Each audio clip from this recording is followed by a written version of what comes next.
Well, hello everybody. I got a project that I think might be an interesting experiment. I was browsing around Facebook Marketplace for some cheap scores on media equipment and came across an $80 Ableton Push. It did not work, or it partially works. The seller said that some of the buttons don't work and don't light up. The knobs work, and some of the play buttons kind of sometimes work, which sounds like liquid damage to me.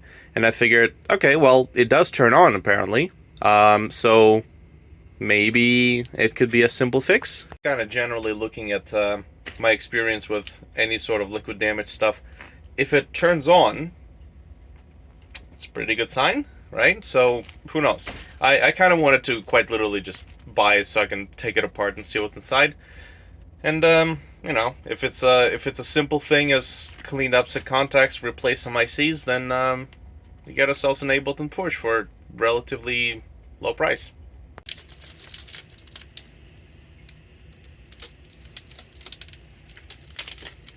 Yeah, wouldn't necessarily say that it's some stellar packaging, but I suppose if you're selling your broken-ass liquid damage Ableton Push, you're probably not too concerned about, you know, travel damage. Alright.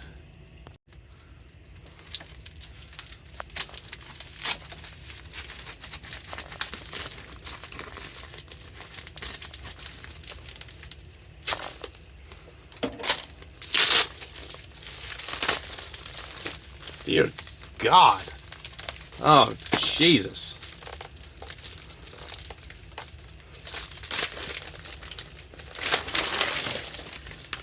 What the fuck? Ugh. Yo, this is some disgusting ass shit. God damn.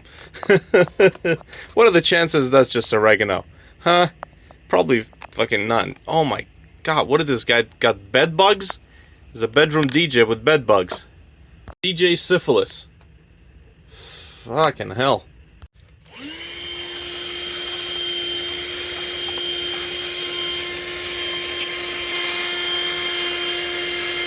God damn, that was disgusting. Jeez. I'm not even gonna wipe it down now, because I know there's a bunch of shit in all these crevices, and it's just everything needs to get wiped down. I designed and 3D printed this little handy thing. I saw the repair people. Yeah, don't mind that. Saw the repair folks use these handy dandy little slotted compartments to sort out the different screws in different sizes. So I figured, hey, you know what? I got a 3D printer. I can make something of my own. Alright. If that's how many things we saw on the outside, I can only imagine. Jeez, ups. I can only imagine about the bakery on the inside.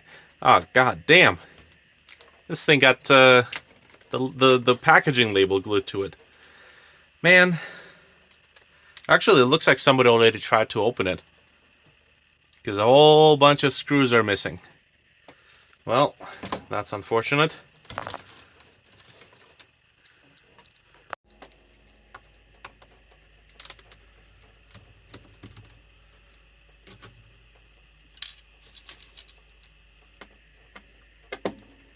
God, everything is just so sticky. Well, that's a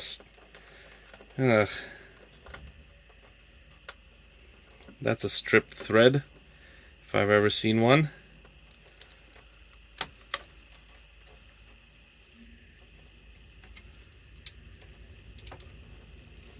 Oh, yeah, well, there it is. Looks like somebody tried to glue it together using what? PVA? God, ugh. I'm gonna put this away. Alright. Oh boy. Shit looks disgusting. Dude, this dude definitely had bed bugs. God damn.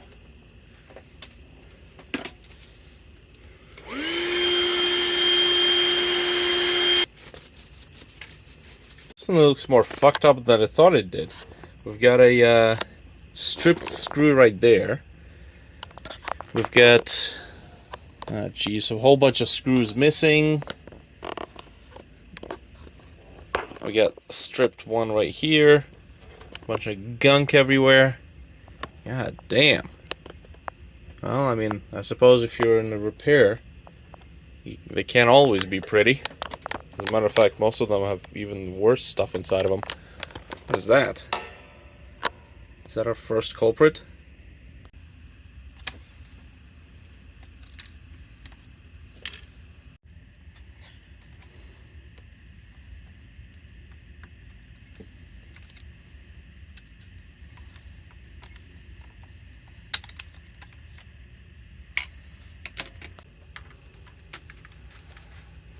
You know, the more I'm looking at it, the more I'm starting to think that this guy might have been a stoner, because I'm seeing a lot of this little gem where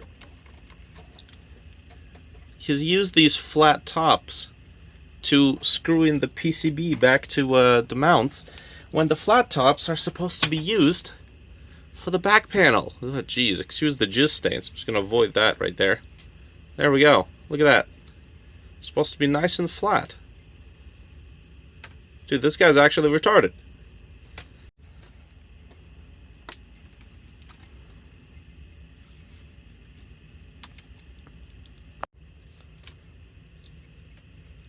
Ugh. Ugh. Jesus. Lord save me. See, that right there is the sort of screw you're supposed to fasten your PCB with. Did he, like, eat the rest of them? There's definitely missing screws here.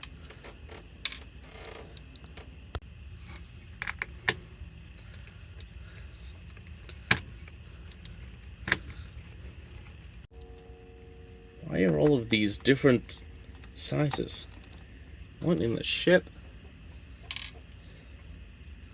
Oh my god.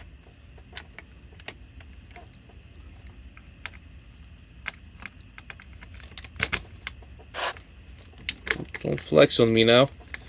I don't want to damage you any more than you already are. Alrighty. Let's lift this baby up.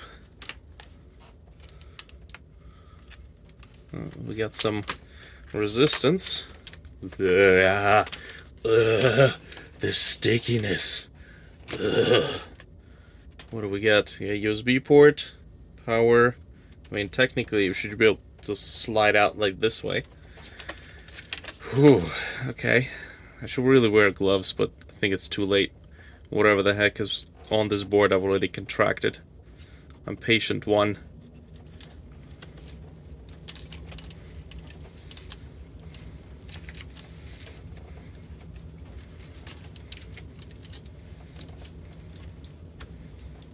Okay. Oh, you know what? I know what. Do I have knobs? No. The knobs are on a circuit board. So this should just come off right away. I don't see any other screws. I definitely don't want to yank it.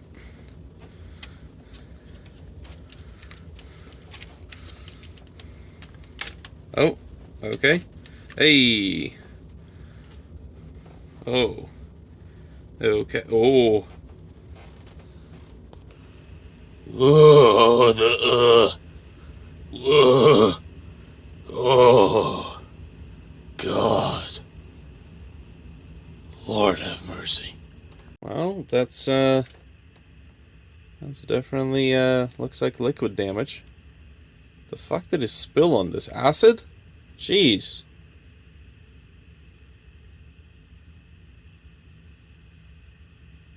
I see, I don't know, was that jizz, corrosion, something.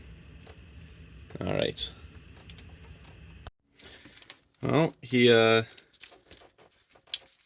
did say that the knobs were working fine, so I'm like, okay then. Well, the knobs are working okay. Okay, well that's good. Yeah, that's good for sure. Leave that there. Okay, so now we got this guy.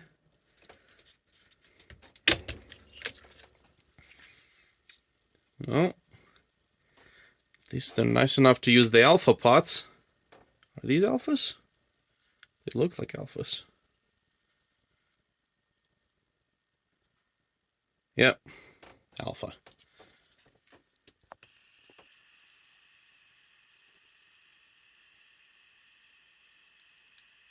Made in Taiwan. Actually, no, I think they're in Singapore. Huh. Whew. Okay. Ooh, damn. These are some thick pads.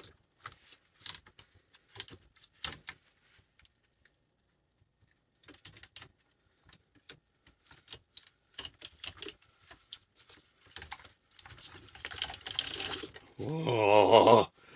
Ugh.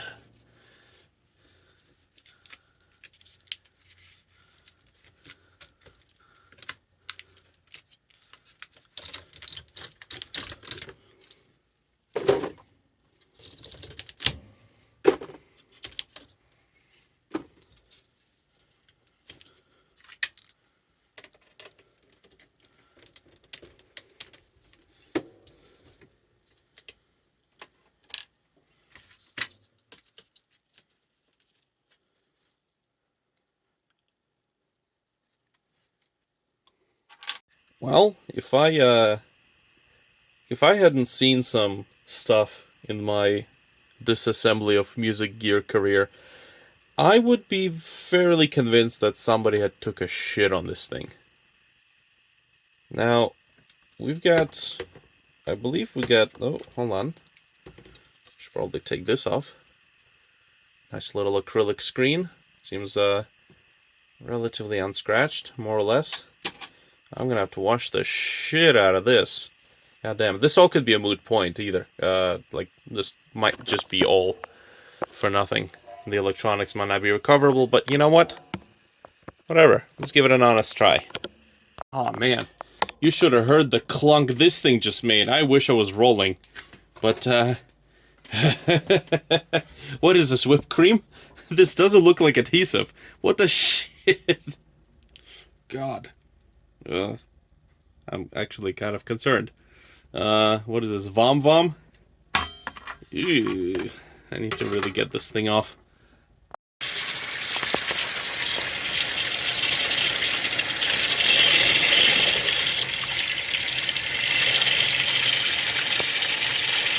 Well, whatever the fuck it is water soluble. At least that's good. I suppose nothing that good old Mr. Clean can't get out.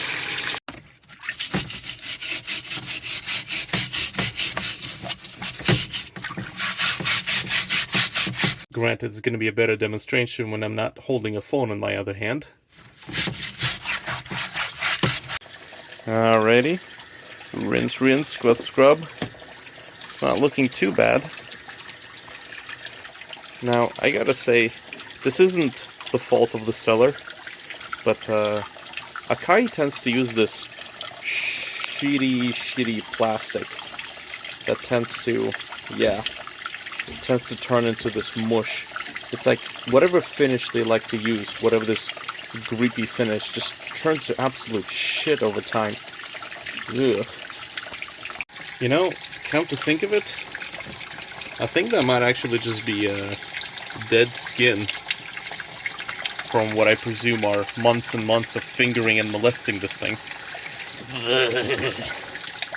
Alright, I think this is really as much as we can help it. This stuff, I think that's just a part of the metal now. Everything else I've scrubbed off pretty much as best as I could. Yep, we're not really gonna get anything better without delving into stuff like ultrasonic cleaning. And yes, we have a whole bunch of, scrub daddy scratch marks, but that is unfortunately what it is. It's an experiment.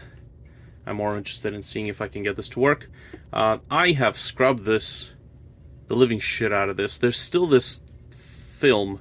I think I'm gonna go over this with an alcohol wipe, 99% isopropyl alcohol, just to see if I can get it, well, to the cleanest I can. Anything more clean than this, yeah, we're gonna need to get ourselves an ultrasonic cleaner. I have rinsed and tossed and turned these knobs as much as I possibly could. They just don't want to get any wider. Who knows, maybe it's just exposure to billowing towers of weed smoke. Who the fuck knows? But yeah, I kind of stopped when I started looking at membranes kind of tearing off, so that's really as far as I can go. Unfortunately, but you know, it's cleaner than it was before. I'll take that as a win. Yeah, should have seen the water. I should have made a video of the water. I had to like rinse it maybe what, 2-3 times, 4 times.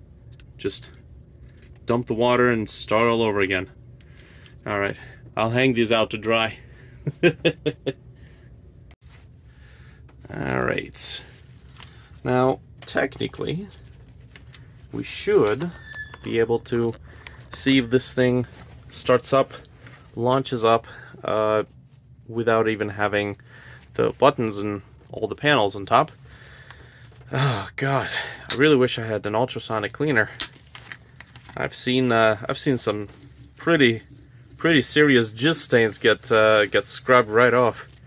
This is not gonna be pretty. Best I got is some nice chemicals. Okay, let's get this done.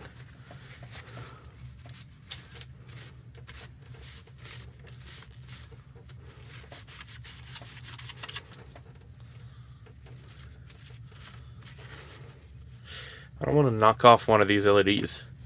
So,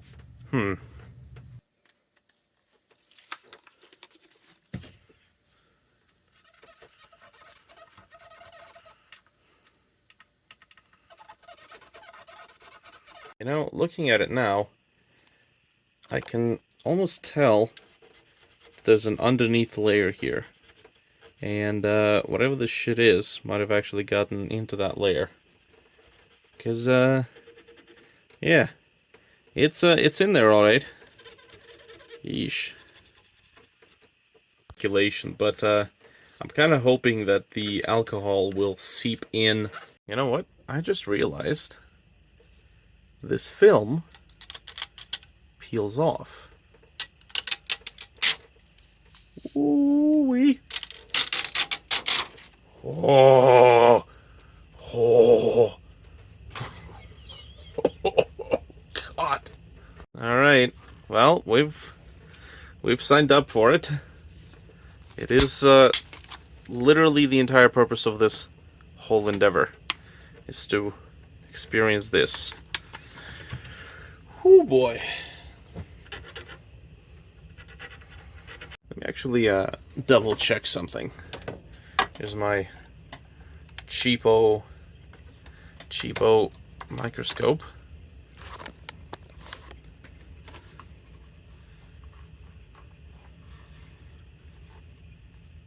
Okay. So, is that trace still there? That does not look like it. Let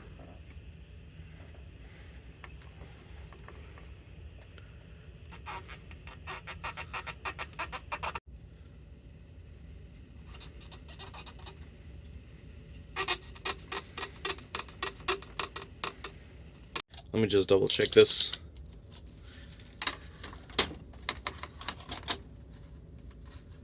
Where is it?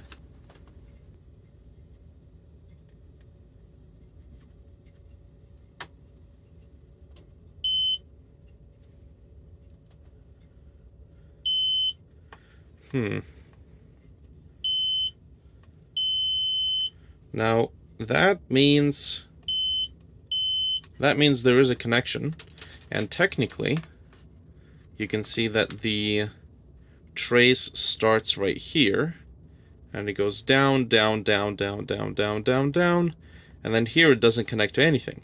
So if I'm probing this end and this end, and there's a beep, that means there is a connection. So this is just shit.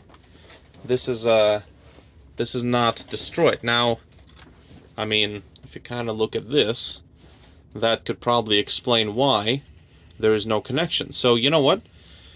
Maybe, just maybe, this could be salvageable. Alright, we're gonna try some acetone now. Solvent. You know, this is just good old general purpose auto shop acetone. Now, we do have to be careful because acetone has a proclivity for turning plastic back into dinosaur juice.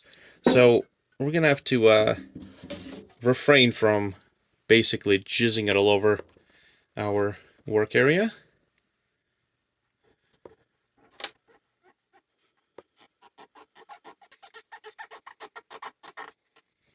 It does technically lift a little bit, but this doesn't seem like it's gonna be strong enough. Alright, well, the good news is that there is technically a solution to this. Just a whole bunch of alcohol and a little bit of elbow grease. It's pretty much what it comes down to.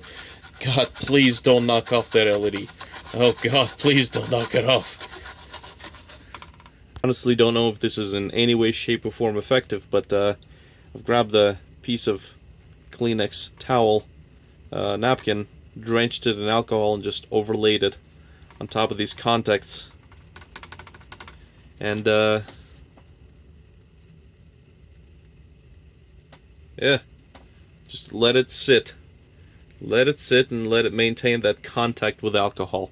Jesus Christ.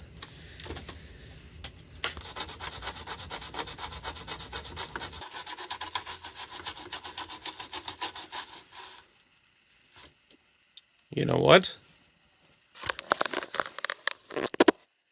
I just got an idea.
Okay, now it's a bit darker, but if it's still conductive, then that's all that really matters.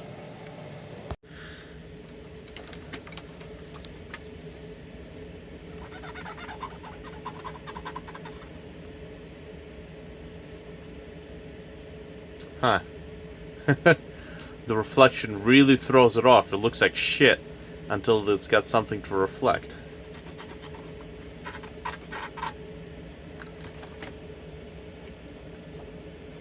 Alright, well, let's check for conductivity. Nice. Yup. Okay, what about this one? This one looks ugly. Yep. Damn. Okay. Alright. So, it's shiny. Thinking because it just hasn't had enough time to oxidize. I'm sure that once it does, we're gonna see more of that copper yellow. But that looks, you know, under certain angles. Yeah, look at that. That looks way better than, say, these two. So I think we might just be able to do this.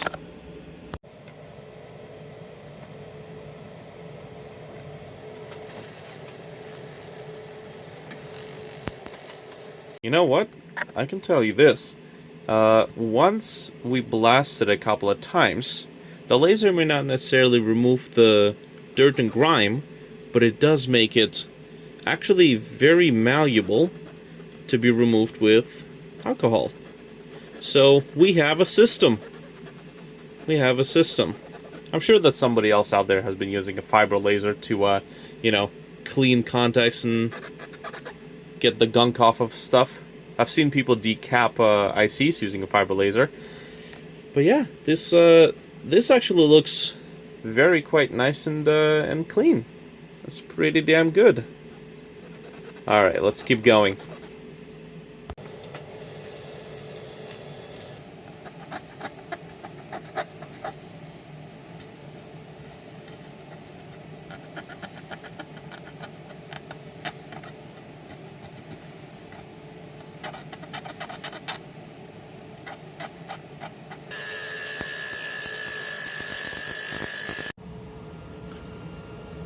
In the meantime, I can clean this shit up. Ooh, boy. Oi, oi, oi, oi, oi. Ugh. Okay, you know what? What I'm seeing here isn't the most promising thing. You see all these lines? Yup.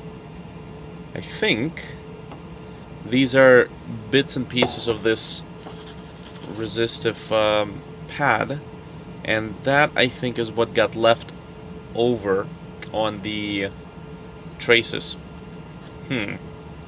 So this whole thing may actually not be conductive or responsive anymore.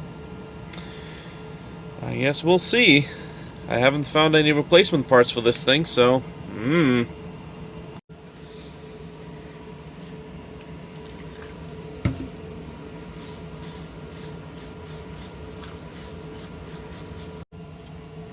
Alright. I have tried my bestest and my darnest to get this thing cleaned up.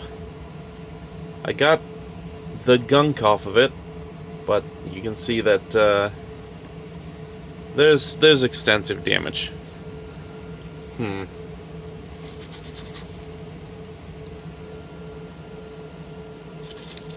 Yeah. Alrighty, so this is what we got. Not entirely sure why some of the traces don't look the same. Who knows? Maybe the angle was just a little bit off. But we have, well, we have this nonsense, and we've got this. I, against my better judgment, would like to plug it in and see if it's just, well, doing something, to be honest. Now, to me, it kind of looks like most of the logic is done on board here. I have a feeling we might be able to plug in just a display and see if, well, something comes up.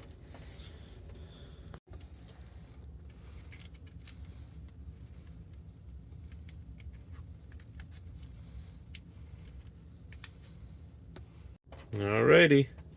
I believe this doesn't need power. Maybe it runs off of USB alone. Well, just make sure that nothing conductive is on the bottom.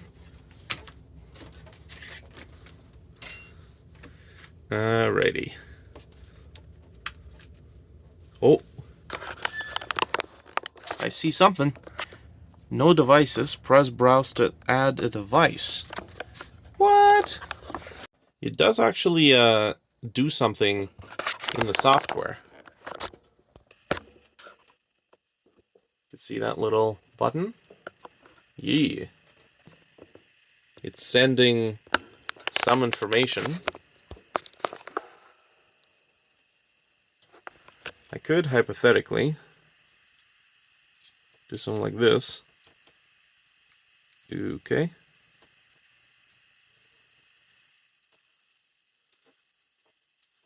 Okay, so here's something interesting. Pardon the awkward look. If I were to bridge these connections, it does actually cause the sample to be loaded. And that's exactly how these things are supposed to work.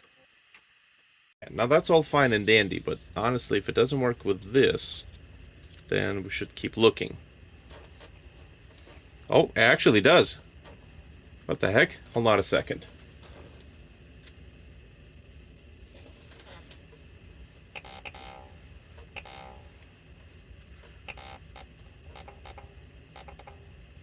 Okay, probably needs calibration.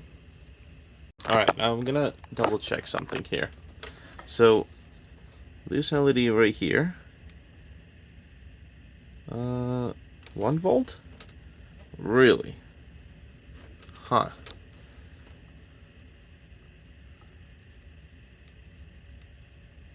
Yeah, just about. These are really low power. God damn. Okay, what about this, Let's try one of these ones.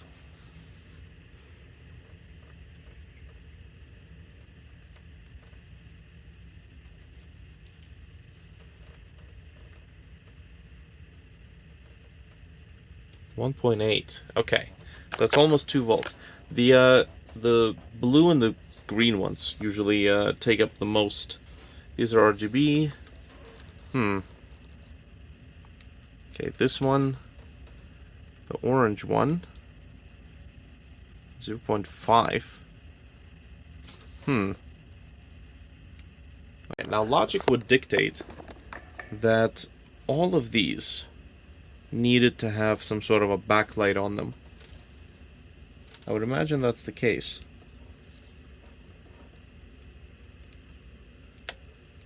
Because you're looking at this thing in the dark, and, you know, these things aren't exactly legible by themselves. So,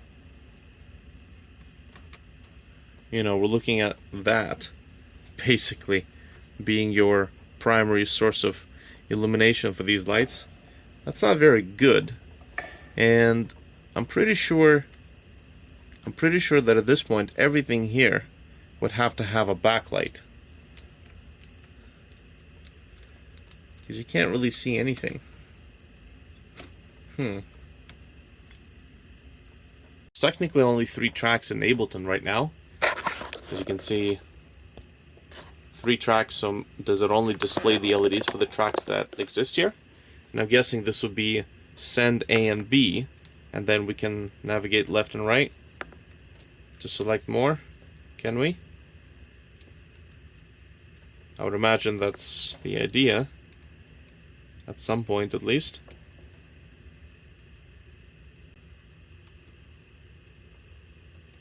Okay, there we go. Audio track, audio track, audio track. Cool. Alright, there we go. So, this looks good. And I suppose the colors are different because, well, the tracks quite literally have different colors.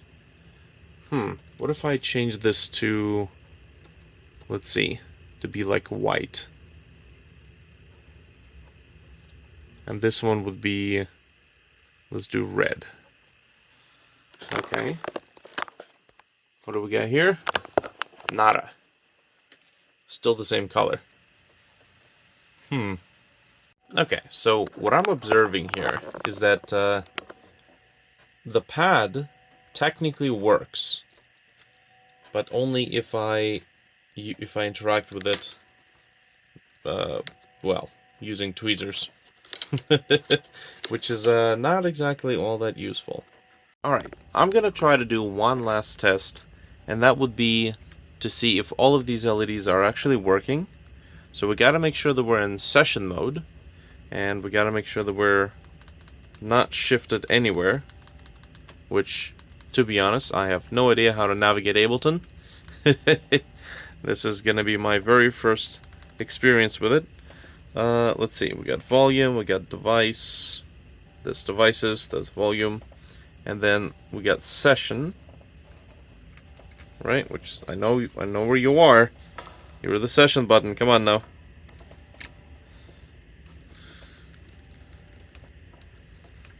We might have to replace some of these buttons, and then shift. Oh, here we go.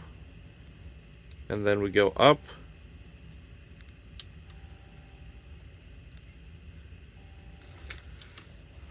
Yes. Shift and then up.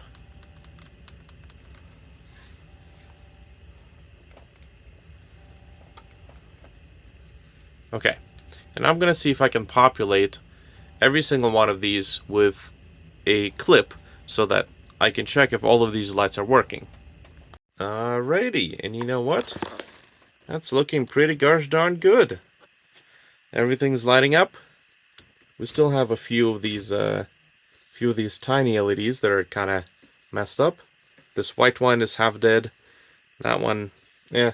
I actually have some LEDs that I bought a bunch of time ago, a while back. I might be able to replace them. We'll see. There's more experimentation to be done, but I'm pretty sure that everything here has to be backlit. So, interestingly enough, if I press hard enough,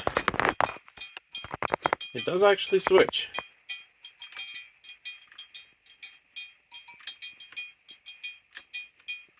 There we go.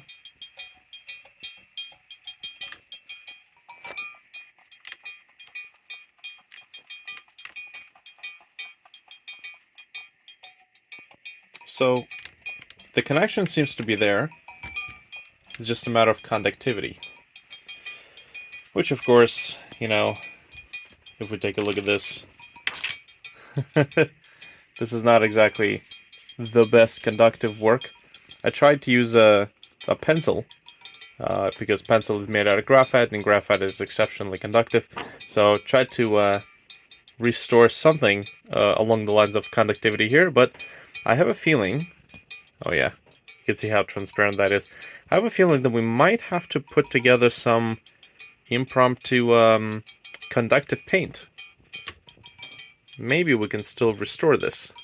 So, before I forget this particular point, I think what had happened is somebody had spilled liquid on this unit, and then it has seeped in between this film and the bottom plates, and then that caused the resistive surface, which is this black paint, to literally get stuck to these traces as black gunk, and yeah, rip conductive paint.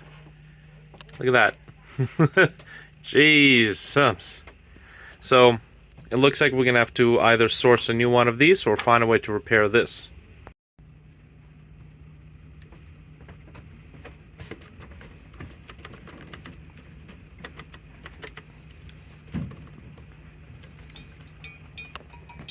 I think I'm gonna have to freshen up the traces on this one. This is looking mighty dirty. I think no amount of lasering is gonna clean this.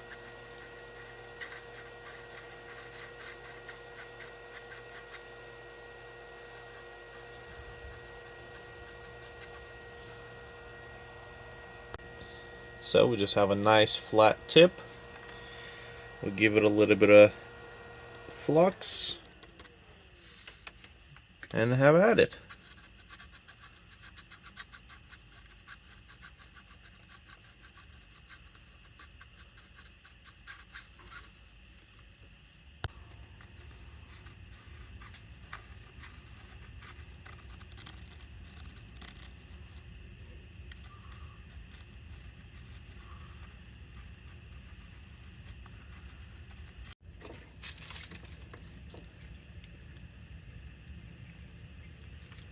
Just gonna collect the excess with the wick.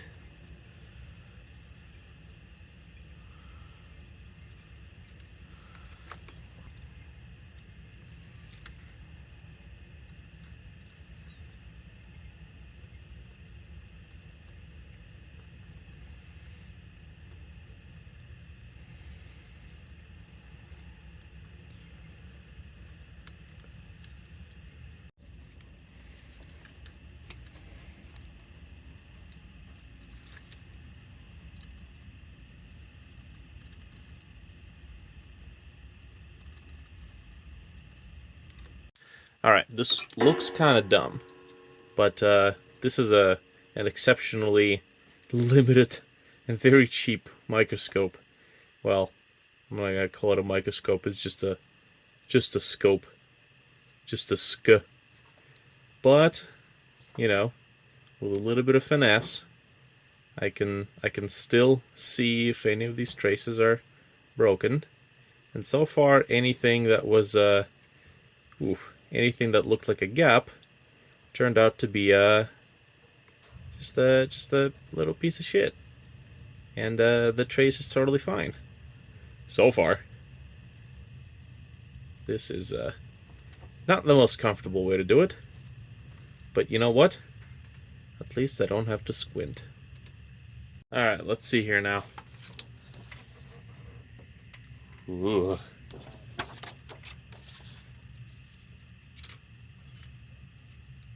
You know what? If I press on this convincingly enough. Oh, it does actually work. And then this one.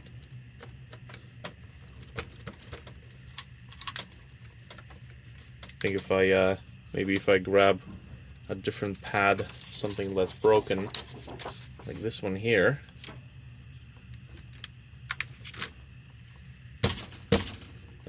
I mean, you know, maybe our whole crux is basically this little pad. What can we do to repair this? Well, I did get a little something we can try out.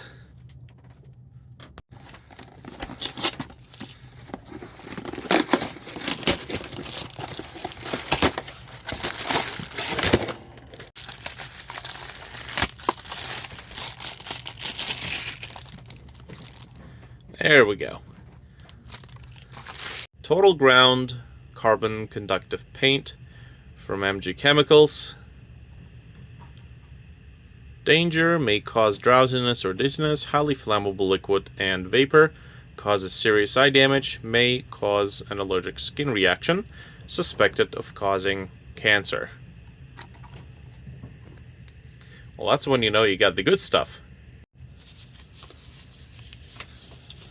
You can see I tried some experimental shenanigans with a little bit of a lead pencil. I've heard rumors that old audio engineers of the your times used to fix potentiometers, noisy pots, by drawing on the graphite traces of pots to repair them. And maybe that's true. Maybe I got the wrong pencil.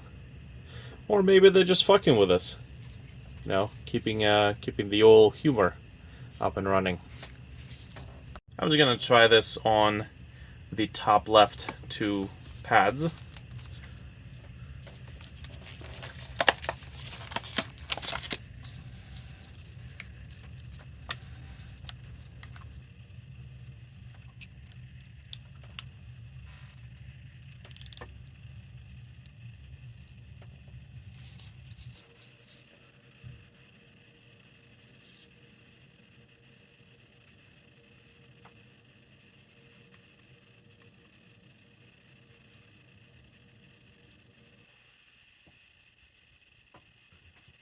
All right. Okay.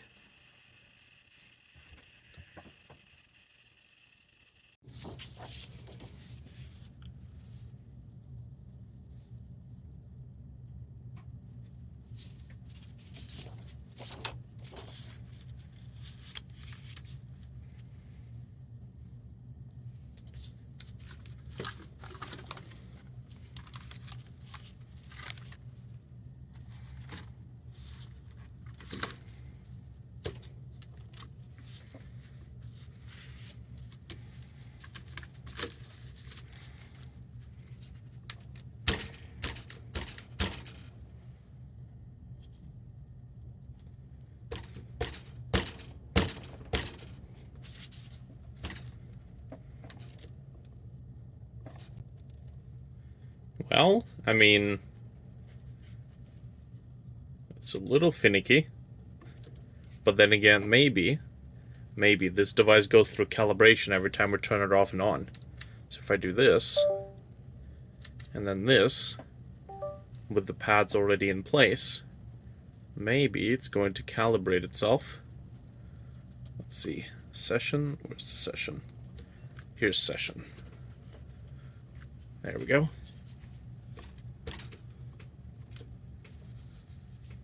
I mean, it's It's doing it. I don't really have to punch it as much. Hey. Wait, actually? So you saw that, right? Before I had to punch it quite heavily, I think this device might actually go through calibration upon startup. And of course, as soon as I say that, let's see. Unless I just need to be a little bit more liberal on the paint.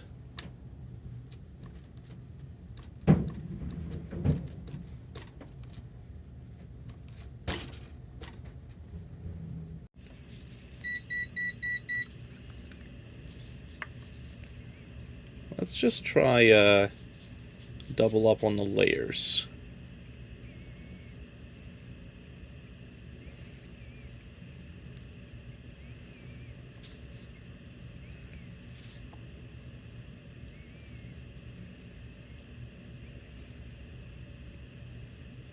Boy, this stuff is really volatile. Gotta be quick.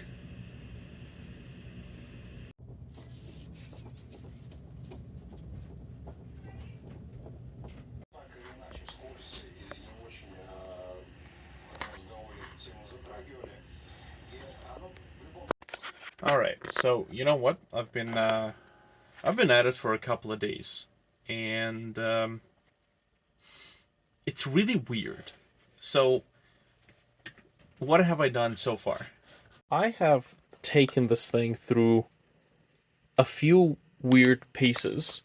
We've done, our laser cleaning, which, in hindsight, to be honest, might have been unnecessary, because I discovered that I can also use a little Dremel tool with a nice abrasive tip, well, sort of, in order to kind of clean the surface, and it works pretty damn well.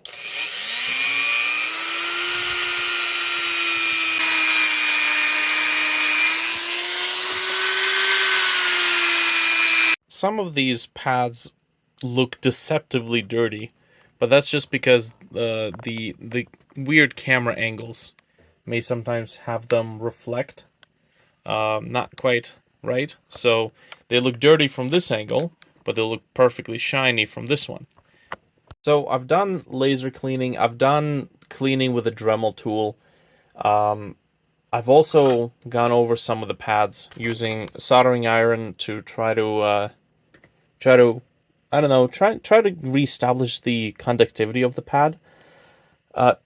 Again, you can see the pads are really shiny, and we don't have any bridged connections. So then we tried to fix up this membrane plastic, all of these damaged pads, using conductive paint, which sort of worked, it sort of didn't. It's inconclusive. Like I get really weird mixed results, because sometimes it's honestly really inconclusive, because sometimes I'll shift the pad a little bit and then it'll work really well like that, and then I'll shift it again, and then if I can switch this one.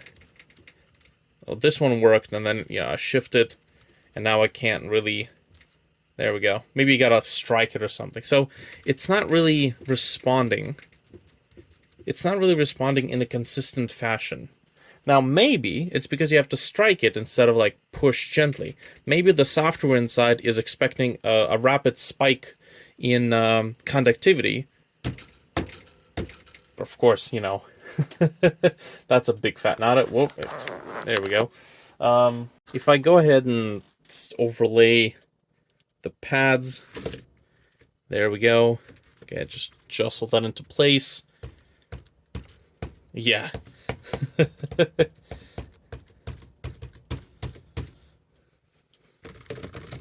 Yeah, so they don't really want to play. Now, it could be that perhaps it's because you gotta power cycle it because maybe when it boots up, it quickly calibrates the default pressures, the current pressures of all the pads. So I can click on the button here to switch to session mode.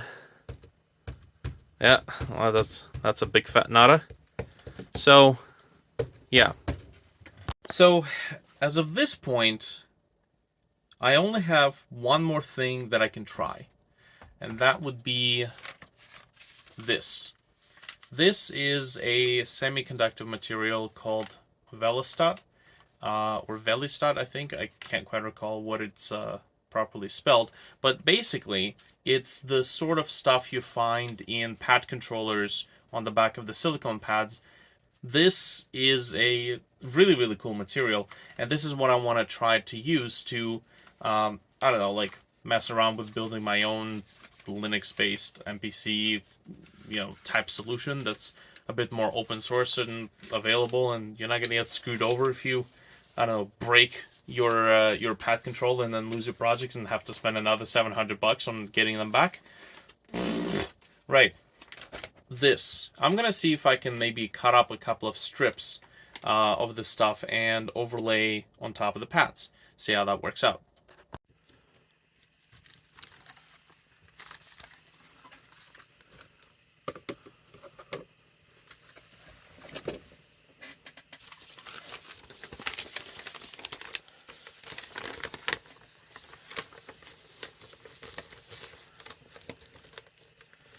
Okay, so we're looking at somewhere around this much.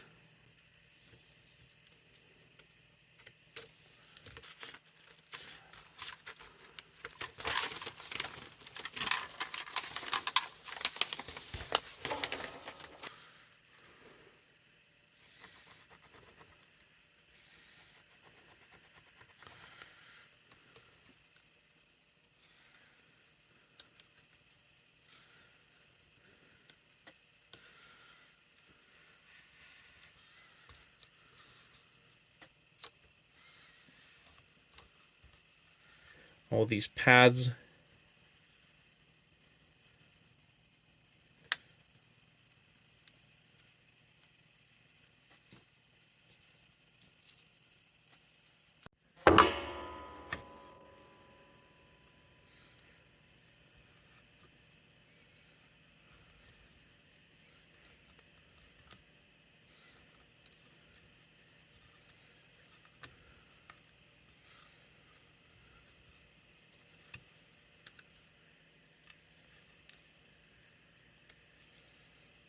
Alright, so we got all the pads in place, cut out that is.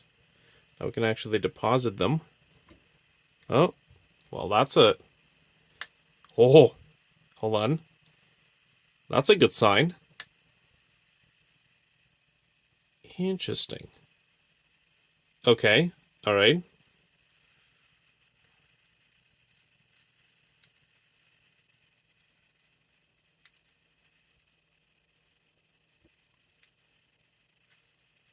Yes, no?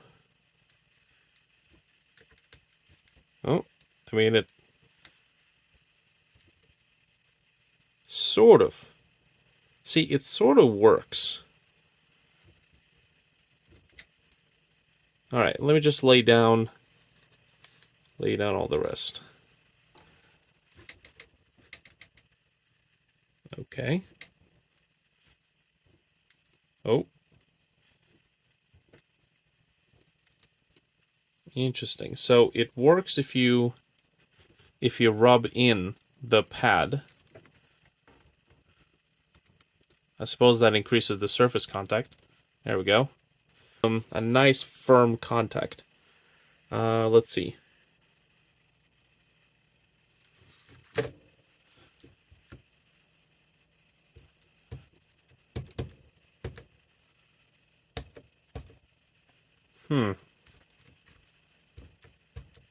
Well, that worked.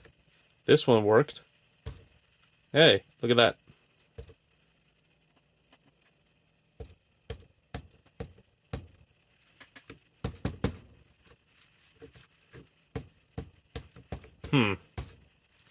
Maybe this is just a case of needing some pretty firm contact. So what I'm going to try to do is I'm going to see if I can reassemble it back into the housing. I've already gotten the LCD display temporarily installed, only 2 screws, but I did forget to put in the glass panel at the front, so I'm going to have to make sure that I take that apart and put that in before I assemble it fully. But let's see what happens if I, well, place the front panel back on. Alright, we're just going to disconnect, do this.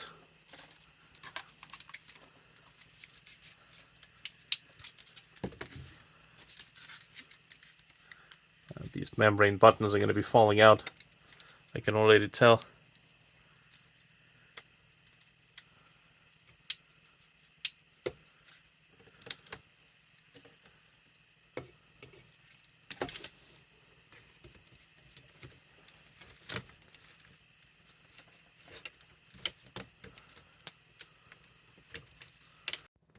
Okay, come on. What's in the way?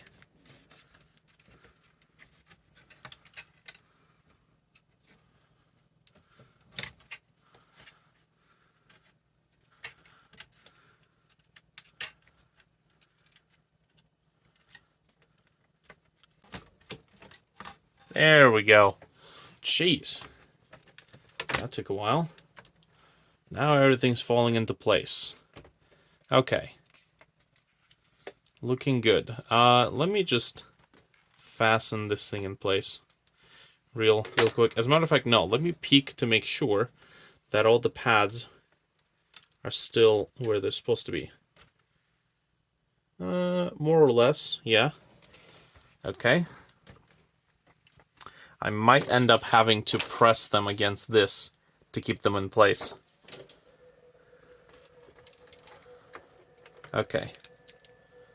Let's pick 4 corners. Just gonna fasten this in.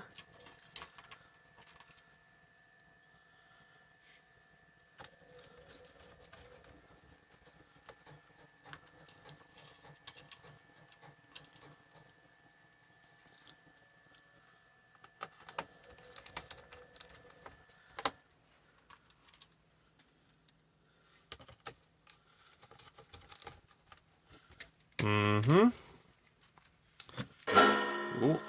Alrighty then.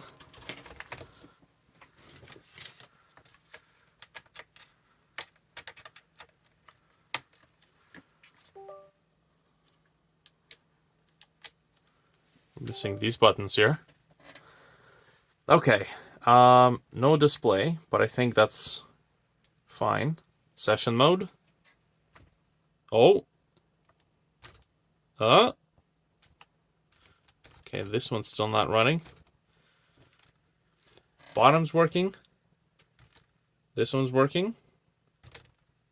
Huh. Okay, this one's a little dark, but I think that's because the pad is covering a little bit of the LED. But this is looking way more responsive than when I was testing this without the front cover. So maybe the front cover is pushing down on it. Let me see what happens if I put a screw right here, which is the place around where we're getting bad responsiveness.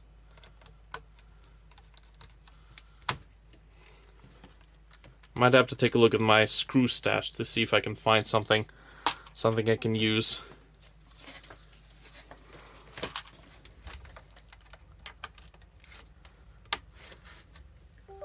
Okay. Session mode. Dude, this is actually, this is really responsive. Okay, first, second button doesn't go. First button works now. Second one doesn't want to, but we'll take a look at the connectivity of that one. This one, yeah.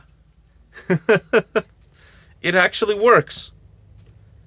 Now, of course, oh, the last one probably needs to be cleaned up a little bit more. So of course, you know, none of these are working, but this is interesting. This is completely unexpected. We got a nice little material. This was like what, $10 for this whole sheet? You can find it on eBay, Velostat, and yeah, you can actually repair pads on these controllers with this stuff. Man,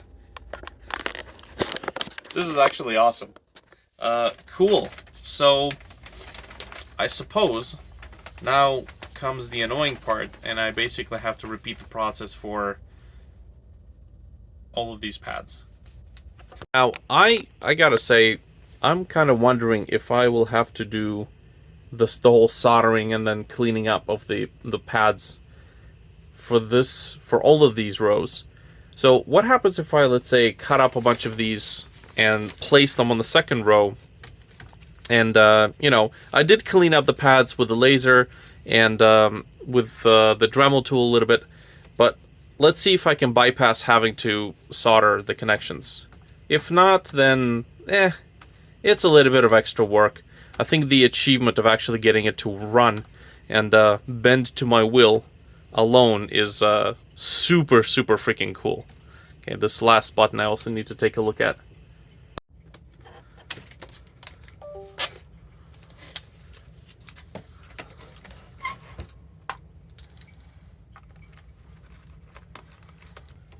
You know what? Let me just do the test right now. Let's place all these tabs here, and we'll see how it works. Alrighty, and I am going to place this. Does it matter if it's conductive side up or not? You know, what's a little bit more conductivity? I think that's fine. Alrighty. There we go.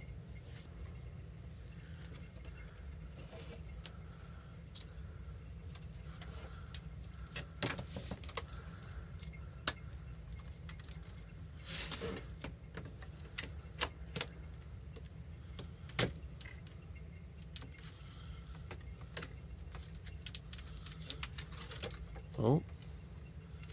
Come on.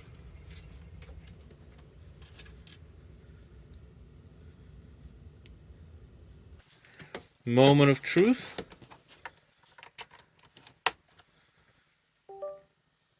Just gonna turn on session mode. Oh. Oh. No way. Yeah, that's, you know, little bit of noise, but that's because we don't have any pads here. Dude. Is it gonna be that easy? Just cut up a bunch of pads and just place them? Damn. Okay. Well, my phone's running out of memory. Ah, shit. Okay. This is really, really interesting. So we've got, you know, these pads. Look, even these pads are kind of responsive. Well, sort of.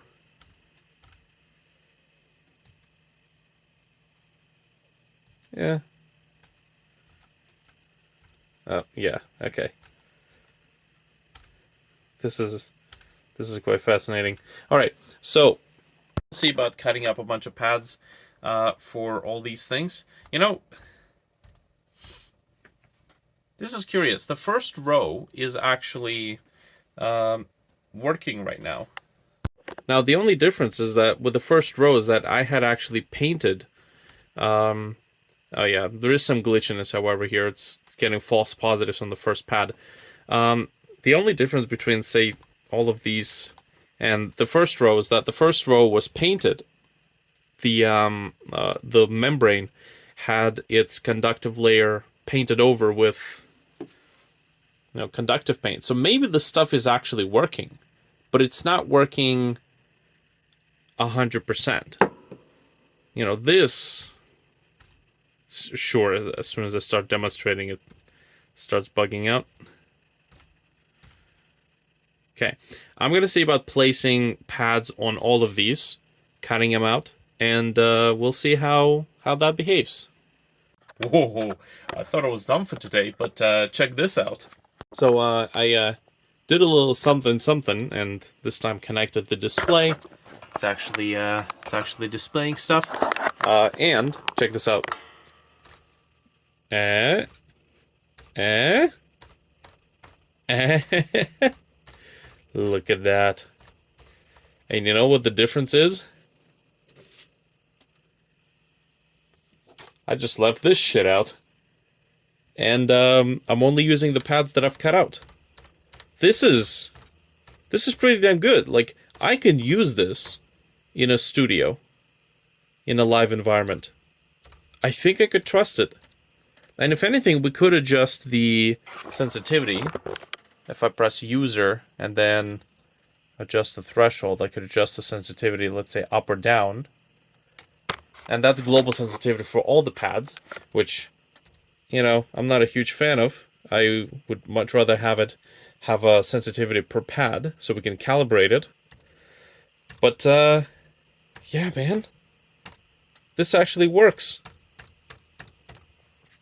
Now, I could keep it out, or what I think I might want to do is take acetone and completely strip out all of these black pads. They actually get erased fairly simply. Yeah, checks out. Oh.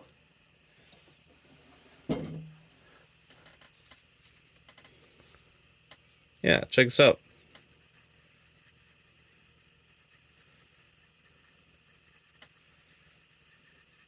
That is pretty damn clean. Oh yeah, that's coming off no trouble.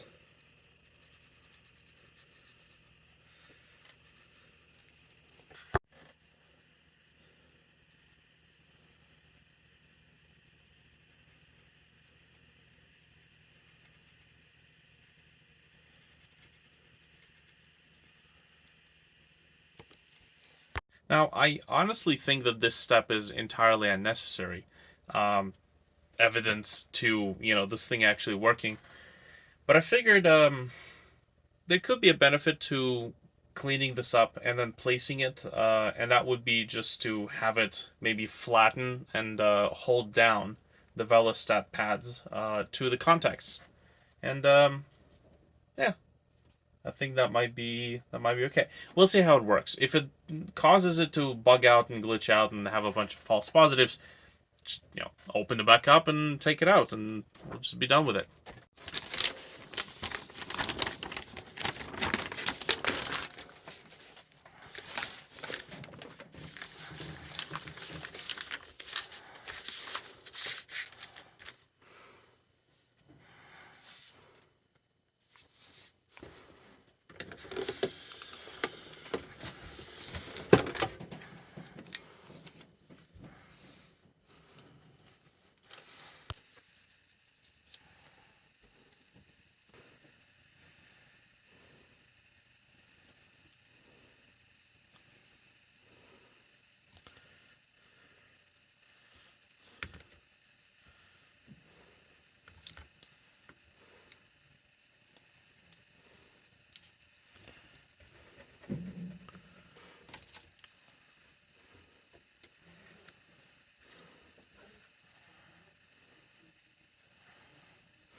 God damn, man. What the hell was in that drink they spilled on the sink? Petroleum?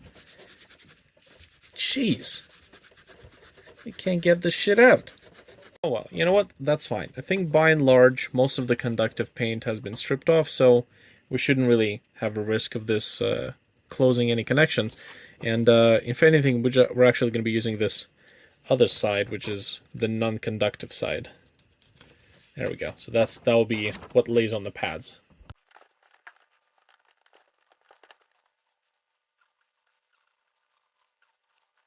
As a matter of fact, there's actually a cutout right here, which means we can't use it upside down. But we'll try it this way. We'll see how that works out.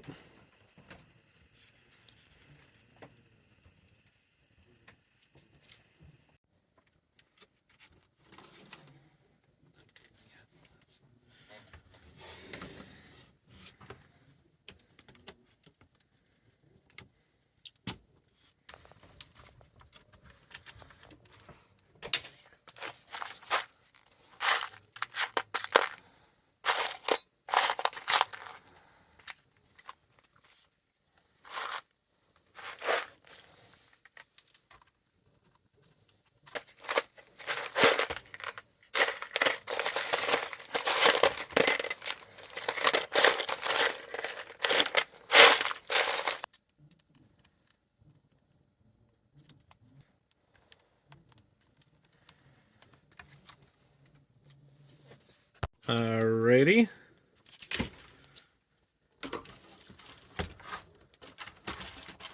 Still forgot this.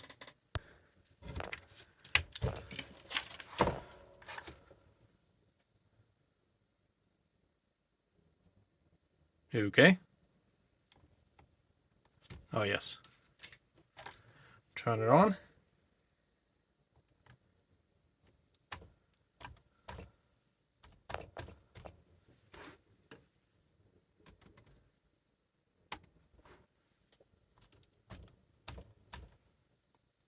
Well, that's interesting.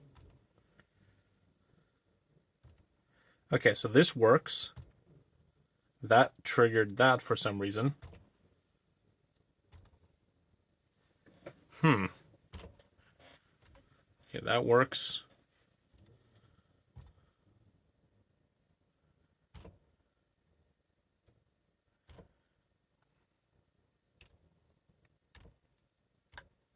It seems like there's some cross talk.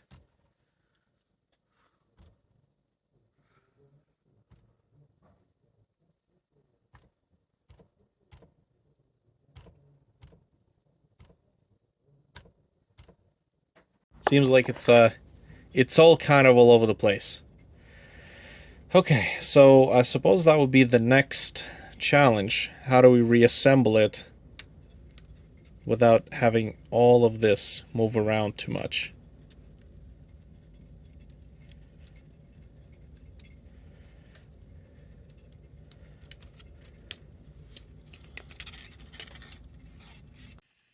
Alright, so I have spent quite a non-insignificant amount of time on this thing. And it seems like it works. It responds, but there's a lot of crosstalk between all these different pads. And who knows? Maybe that has happened because when I lasered in the cleared all the gunk with the laser, maybe it has revealed a bunch of traces, maybe on like the second layer. And now whenever I press on one pad, it kind of triggers all these other pads. You can kind of see it's almost random. So what I'm thinking what might be happening is that the unit is using multiplexing in order to read the state of all these buttons. And multiplexing, of course, means you lead power to one row, and then you read the state of all the buttons, and then you turn off that row, turn the next row on, read the state of all the buttons, turn the next row, read the state of all the buttons. So it never reads all the buttons at once, it reads only one row at a time. To me, that seems like this is the way they would handle reading so many buttons. Because there's no way you would have an independent analog read input for each and every one of these pads. So, if that is the case, then there isn't really a whole lot that we can do here. I think there might be just the sequence, the multiplexing sequence. When I hold down this button, it also reads this one and this one. I don't know at this point how I would be able to fix it. You can see I can twist the thing. My threshold is increased all the way to 20, so there's not a whole lot I can really do at this point. If we can see a bunch of Christmas lights if I turn it down to -20. Yeah, look at that. It's just self-triggers at this point. So if it was a single row, you can see it work, and well, it works pretty well. But unfortunately, I think this is as far as I can really take it. So, you know what? I'll shelve it. Maybe at some point I can come back to it. If not, I'll trash it. And you know what? It's $80. I've learned something in the process. I've learned how they handle the pressure sensitivity, and they handle the buttons. So I can go with that and try to work out my own system. So I think that's it. I think this is all the time that I can really spare towards this project. Cool. All right. Well, take whatever we can get with it, get the silver lining from it, and move on to the next venture.